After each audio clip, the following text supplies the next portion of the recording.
And this was my first book that I read about Osho. I know there are a lot of negativity, there are a lot of controversial thing about Osho, but let's start it. I just want to read one chapter out of this book, and this chapter is called The Courage of Love. So let me just read it out, and you will definitely going to love this. Okay, and let's start it. So fear is nothing but absence of love. Do something with love, forget about fear. If you love well, fear disappears. If you love deeply, fear is not found. Fear is a negativity and absence. This has to be understood very, very deeply. If you miss there, you will never be able to understand the nature of fear. It is like darkness. Darkness doesn't exist, it only appears to be. In fact, it is just an absence of light. Light exists. Remove the light, there is darkness. Darkness doesn't exist, you cannot remove darkness. Do whatsoever you want to do, you cannot remove darkness. You cannot bring it, you cannot throw it. If you want to do something with darkness, you will have to do something with light, because only something that has an existence can be related to. Put the light off, darkness is there. Put the light on, darkness is not there. But you do something with light, you cannot do anything with darkness. Fear is darkness, it is absence of fear. You cannot do anything about it. The more you do, the more you will become fearful, because then the more you will find it impossible. The problem will become more and more complicated. If you fight with darkness, you will be defeated. You can bring a sword and try to kill the darkness, you will only be exhausted. And only the mind will think darkness is so powerful that that's why I'm defeated. This is where logic goes wrong. It is absolutely logical. If you have been struggling with darkness, you could not defeat it, could not destroy it. It is absolutely logical to come to the conclusion that darkness is very, very powerful. I am important before it. But the reality is just the opposite. You are not important. Darkness is important. In fact, darkness is not there. That is why you could not defeat it. How could you defeat something which is not? Do not fight with the fear, otherwise, you will become more and more afraid, and a new fear will enter into your being. This is fear of fear, which is very dangerous. In the place In the first place, fear is an absence, and in the second place, the fear of fear is the fear of absence. Then you go into a madness. Fear is nothing but absence of love. Do something with love. Forget about fear. If you love well, fear disappears. If you love deeply, fear is not found.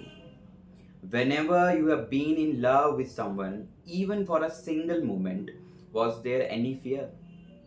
It has never been found in any relationship where, if you, even for a single moment, two persons are in deep love and a meeting happens, they are turned to each other. In that moment, fear has never been found. Just as if the light is on, darkness has not been found. There is the secret key: love more.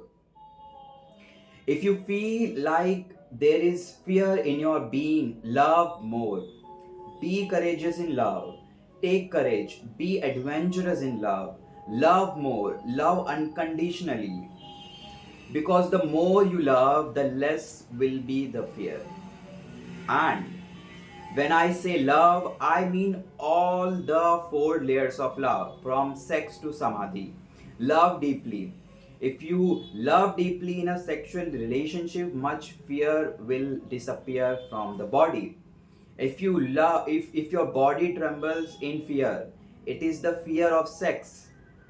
You haven't been in a deep sexual relationship. Your body trembles, your body is not at ease at home. Love deeply. A sexual orgasm will dispel all fear out of the body. When I say it will dispel all fear, I do not mean that you will become brave, because brave people are nothing but coward upside down. When I say all fear will disappear, I mean there will be no cowardness and no bravery. Those are two aspects of love, fear. Look at your brave people. You will find that in deep inside they are afraid. They have just created an armor around them. Bravery is not fearless, it is fear well protected, well defended, armored. When fear disappears, you become fearless. And a fearless person is one who never creates fear in anybody and who never allows anybody to create fear in him. Deep sexual orgasm gives the body at homeness. A very, very deep health happens in the body because the body feels whole. Then the second step is love. Second stage is love. Love people unconditionally. If you love some if you love some conditions in the mind, then you will never be able to love. Those conditions will become barriers, because love is beneficial to you. Why bother about conditions? It is so beneficial, it is such a deep well-being. Love unconditionally, do not ask anything in return. If you can come to understand that just by loving people you grow in fearlessness, you will love for the sheer joy of it. Ordinarily people love only when their conditions are fulfilled. They say, you should be like this, only then will I love. A mother says to the child, I will love you only if you behave. A wife says to the husband, you have to be this way, only then can I love you. Everybody creates condition. Love disappears. Love is a infinite sky. You cannot force it into narrow spaces, conditioned, limited. If you bring fresh air into your home and choose it off from everywhere, all the windows closed, all the doors closed, soon it becomes stale. Whenever love happens, it is a part of freedom. Then soon you will bring that fresh air into your house and everything goes stale, dirty.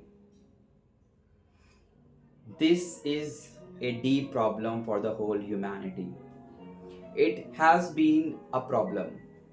When you love, when you fall in love, everything looks beautiful, because in those moments you do not put conditions.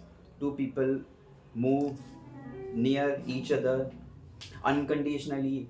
Once they settled, once they started talking each other for granted, then conditions are being imposed. You should be like this, you should behave like this, only then will I love you. As if love is a bargain. When you do not love out of your fullness of heart, you are bargaining. You want to force the other person to do something for you. Only then will you love. Otherwise, you will betray your love. Now, you are using your love as a punishment or as an enforcement, but you are not loving. Either you are trying to withhold your love or you are giving your love, but in both cases, love in itself isn't the end, something else is. If you are a husband, then you bring presents to the wife. She is happy, she clings to you, kisses you. But when you do not bring anything to the home, there is distance. She does not cling, she does not come near to you. When you do such things, you are forgetting that when you love, it is beneficial to you, not only to others. In the first place, love helps those who love. In the second place, it helps those who are being loved. People come to me. They always say, the other is not loving me. Nobody comes and says, I'm not loving the other. Love has become a demand. The other is not loving me. Forget about the other. Love is such a beautiful phenomenon. If you love, you will enjoy. And the more you love, the more you become lovable. The less you love, and the more you demand that others should love you, the less and less you are lovable. The more and more you become closed, confined to your ego, and you become touchy. Even if somebody approaches you to love, you become afraid, because in every love there is possibility of rejection, withdrawal. Nobody loves you. This has become an ingrained thought within you. How is this man trying to change your mind? He is trying to love you. Must be something false. Is he trying to deceive you? Must be cunning man, tricky. You protect yourself. You do not love anybody to love you, and you do not love others. Then there is a fear. Then you are alone in the world. So alone, so lonely, not connected. What is fear then? Fear is a feeling of no contact with existence. Let this be in the definition of fear. I state, I state of no contact with existence is fear. You are left alone, a child crying in the house, the mother and father, the whole family gone to the theater. The child cries and weeps in his cradle, left alone with no contact, nobody to protect, nobody to give a solace, nobody to love, a loneliness, a vast loneliness all around. This is the state of fear. This comes up because you are brought in such a way that you do not allow love to happen. The whole of humanity has been trained for other things, not for love. To kill, we have been trained, and armies exist. Years of training to kill, to calculate. We have been trained. Colleges, universities exist. Years of training just to calculate so that nobody can deceive you, but you can deceive others. But nowhere is there any opportunity available where you are allowed to love and love in freedom. In fact, not only that, the society hinders every effort to love. Parents do not like their children to fall in love. No father likes it, no mother likes it. Whatsoever their pretensions, no father, no mother likes their children to fall in love. They are arranged, they like arranged marriage. Why? Because once a young man falls in love with a woman or a girl, he is moving away from the family. He's creating a new family, his own family. He's against the old family, of course. He's rebellious. He's saying, now I am going away.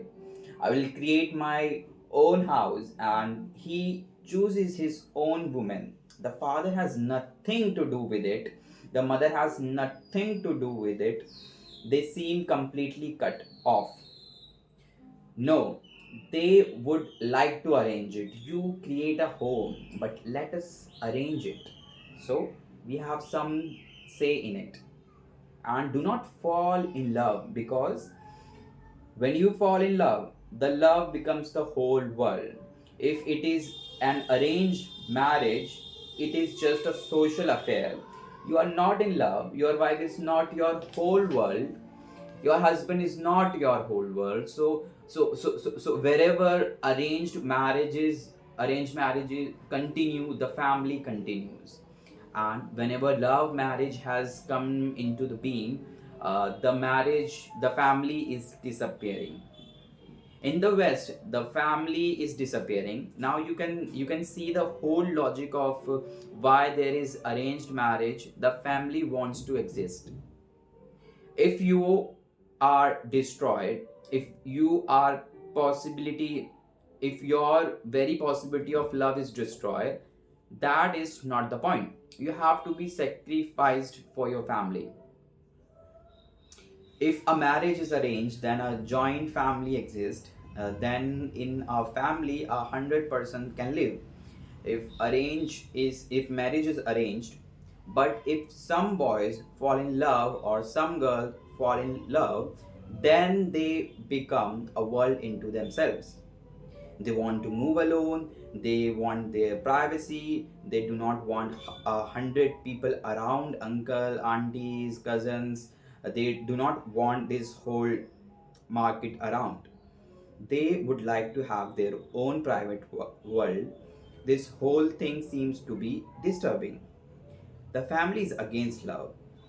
You must have heard that the family is the source of love, but I tell you, family is against love. Family has existed by killing love. It has not allowed love to happen. The society does not allow love, because if a person is really in deep love, he cannot be manipulated. You cannot send him to war. He will say, I am not so happy where I am. Where are you sending me? And why should I go and kill strangers who may be happy in their houses?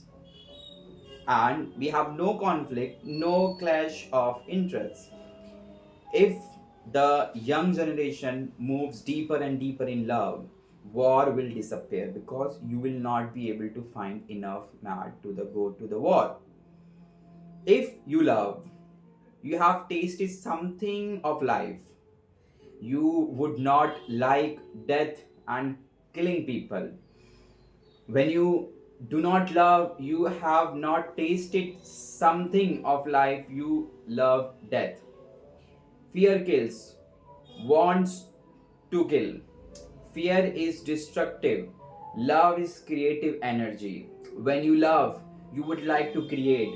You may like to sing a song or paint or create poetry, but you won't take a bayonet or an atom bomb and go rushing off madly to kill people who are absolutely unknown to you, who have done nothing, who are as unknown to you as you are unknown to them.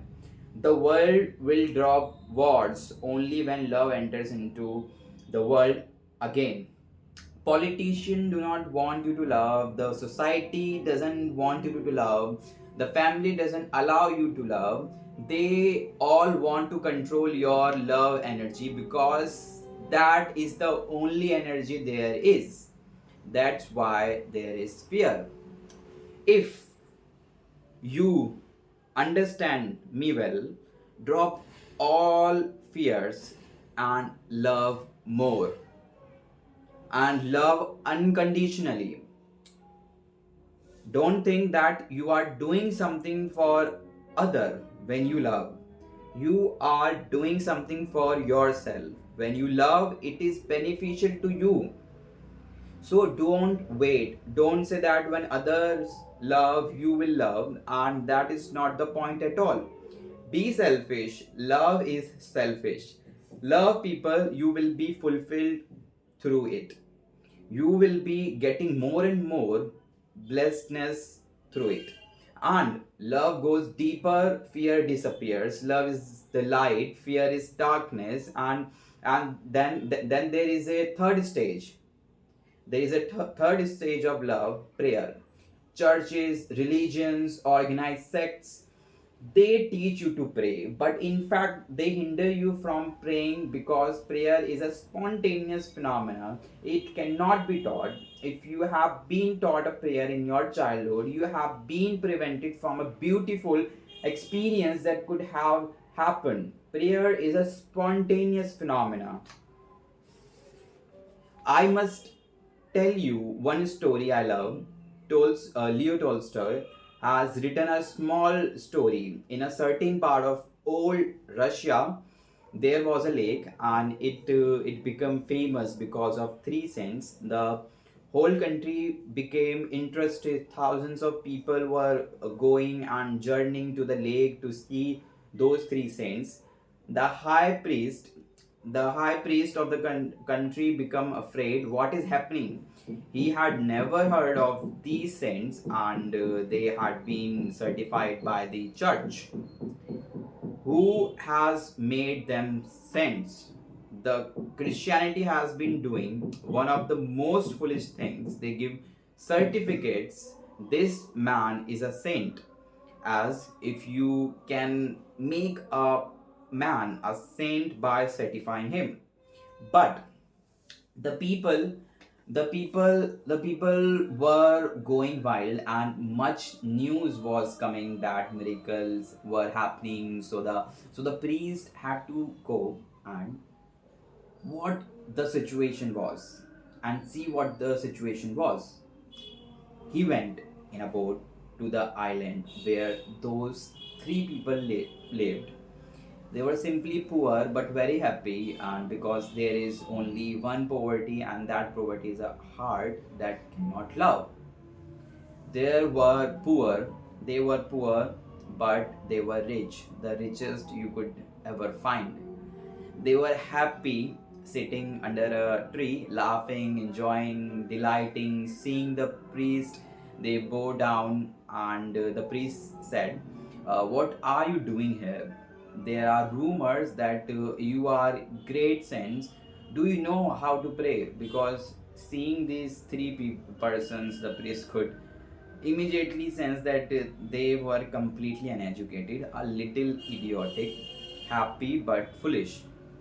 So they looked at each other and said, "Sorry, sorry, sir, we do not know the right prayer authorized but by the church because we are ignorant. But we have created one prayer of our own. It is homemade, and if you won't feel offended, we can show it to you." So the priest said, "Yes, show it to me. What prayer are you you are doing?" So they said, "We tried and thought, but we are not great thinker. We are foolish people, ignorant villagers." Then we decided upon a simple prayer in Christianity. In Christianity is thought of as a Trinity, three: God, the Father, the Son, the Holy Ghost. And we are also three. So we decided on a prayer. You are three, we are three, and have mercy upon us. This is our prayer. We are three, you are also three, have mercy on us. The priest was very, very angry, almost enraged. He said, "What nonsense! We have never heard any prayer like this. Stop it! Stop it! This way you cannot be saints. You are simply stupid." They fell at his feet and they said, "You teach us the real, the authentic prayer." So he told them, the authorized person of the prayer of the Russia Orthodox Church. It was a long, complicated, big words, bombastic. Those three persons look at each other. It seemed impossible. The door of heaven was closed for them. They said, you please tell us once more, tell us once more, because it is long and we are uneducated. He said it again. They said, once more, sir, because we will forget and something will go wrong. So again he told it. They thanked him heartily, and he felt very good that he had done a good deed and brought three foolish people back to the church. He sailed off in his boat just in the middle of the lake. He couldn't believe his eyes. Those three persons, those foolish people were coming running on the water. They said, wait, once more, we have forgotten. Now, this was impossible to believe. The priest fell at their feet and he said, forgive me, you continue your prayer. You continue your prayer. The third love energy is prayer. Religion, organized churches have destroyed. They have given you ready made prayers.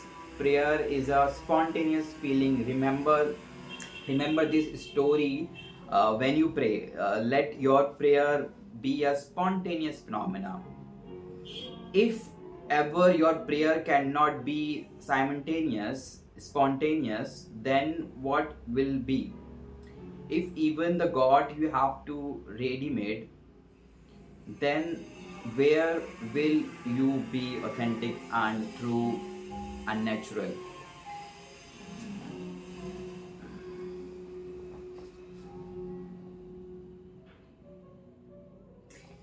Say say things that you would like to say. Talk to God as you would talk to a wise friend, but do not bring formalities in. A formal relationship is not a relationship at all, and you have become formal with God also. You miss all spontaneousness. Bring love into your prayer. Then you can talk. It is a beautiful thing, a dialogue with the universe. But have you watched? If you are really spontaneous, people will think you are mad. If you go to a tree and start talking, or to a flower, a rose, people will think you are mad.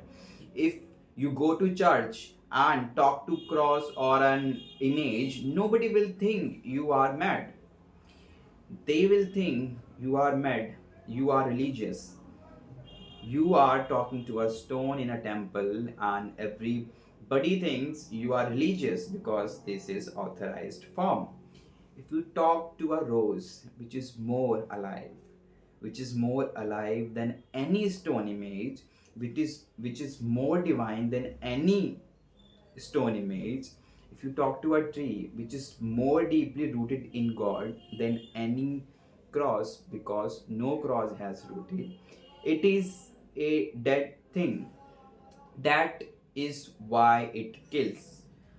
A tree is alive, a root deep into earth, branches high into the sky, connected with the whole, with the ray of the suns, with the stars, talk to the trees. That can be a contact point with the divine. But but if you talk with if you talk that way, people will think you are mad. Spontaneousness is thought to be madness. Formalities are thought to be sanity. Just the opposite is the reality. When you go into a temple, you simply repeat some memorized prayer. You are simply foolish. Have a heart to heart talk, and prayer is beautiful. You will start flowering through it. Prayer is to be in love, to be in love with the whole. And sometimes you get angry with the whole and you do not talk. That's beautiful.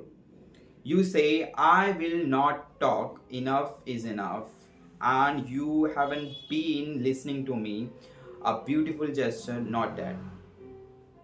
And sometimes you drop prayer completely because you go on praying and God is not listening. It is a relationship with deep involvement in it. You get angry. Sometimes you feel very good, feel thankful, grateful. Sometimes you feel put on. But let it be a living relationship. Then prayer is true. If you just go on like a gramophone and repeat the same thing every day, it's not prayer. I have heard about a lawyer who was very calculating man, where every night he would go to bed, look at the sky and say ditto, just like the other days, and go to sleep. Only once he prayed, the first time in his life, and then ditto. It was a legal thing, and that was the point in saying the same prayer again. Whether you would say ditto or you repeat the whole thing, it is the same. Prayer should be a lived experience, a heart to heart dialogue. And soon, if it is heartful, you will feel that not only are you talking, but the response is there. The prayer has come into its own, come of age. When you feel the response that not only you are talking, if it is a monologue, it is still not prayer, it becomes a dialogue.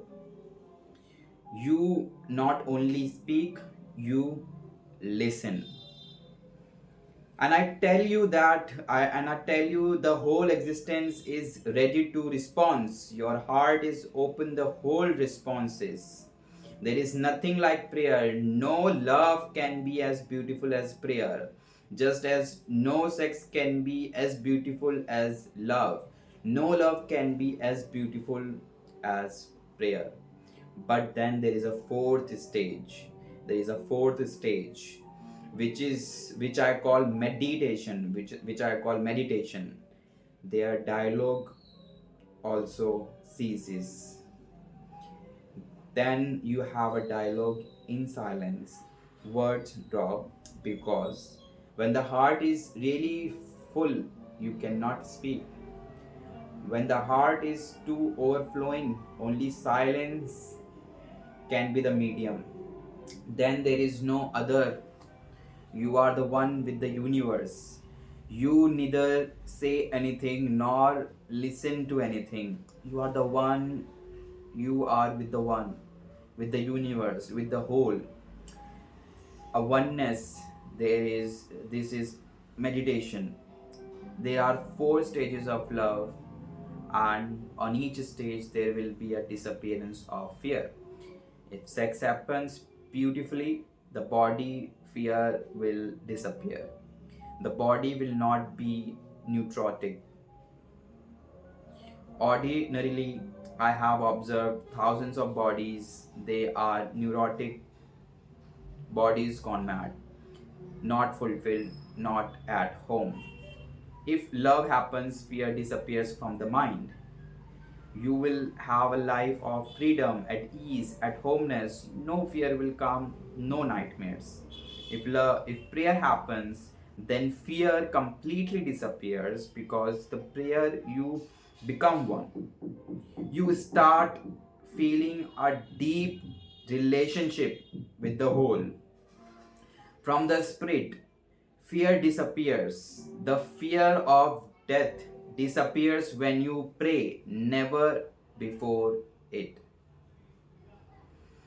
When you meditate, even fearlessness disappears.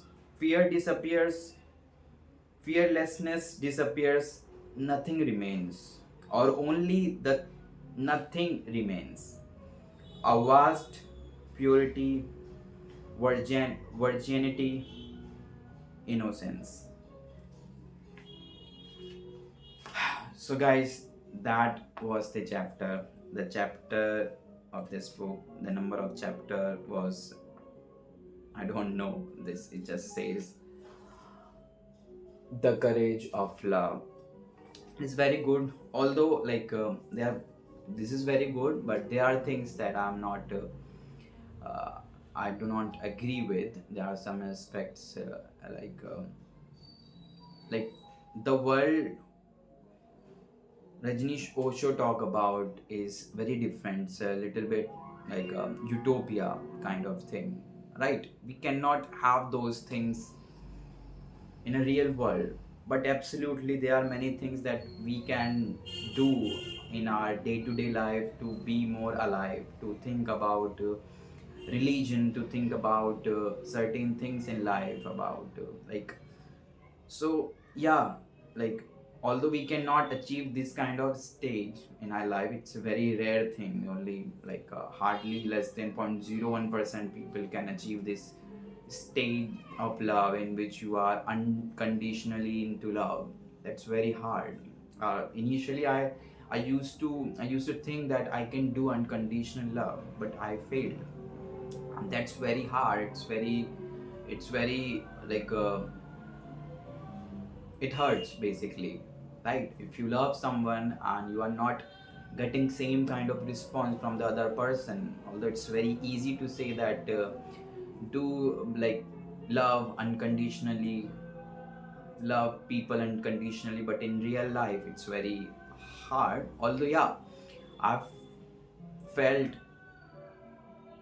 moments of love many times in my life, but I haven't been in a long timeline in that love, like a pure love that Osho talks about, like a love in which you do not fear, and in a love in which you are fearlessness, like you are fearless, and you do not think about fightings and all. You are very calm and you love everyone and everyone loves you. And this is my personal experience. When you open your heart to people without expecting anything in return, people will love you, and people can actually feel that love around you, in your eyes, in your smile. So that's a thing that I have experienced in last 1 or 2 years, and I'm very grateful for that. And so I will read some other chapters also for today. I think that's it. Thank you so much.